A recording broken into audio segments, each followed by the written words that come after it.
This was the happiest Christmas of my life, because the woman I loved accepted my proposal at that very moment. But the sudden appearance of a robber interrupted the romance. To protect my girlfriend, I handed over all the money I had without hesitation. But he noticed the ring my girlfriend had secretly hidden. The greedy robber immediately tried to grab it. Suddenly, the robber's handgun misfired, and the bullet hit my girlfriend's heart. Why did you do that? It's only a ring.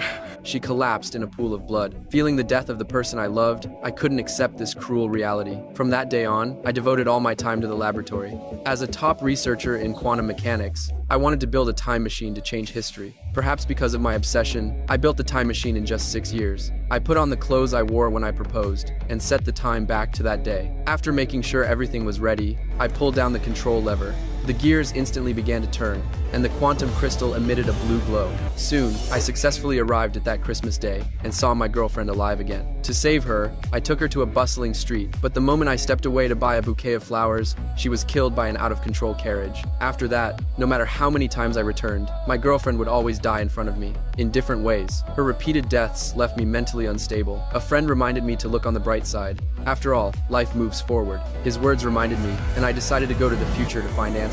This time, under the protection of the time machine, I witnessed the changes of civilization from an observer's perspective. The sun in the sky almost became a line of light. Human technology advanced at a crazed pace, and people gradually began to explore outer space, even developing alien colonies on the far side of the moon. Then I stopped the machine, and finally set the time to the year 2030. I went to a museum to look for answers. There, I found the museum's intelligent steward, and it was connected to all the data on Earth. This made me extremely excited. Time travel? Yes. Accessing science fiction? No, practical application. My question is, why can't one change the past?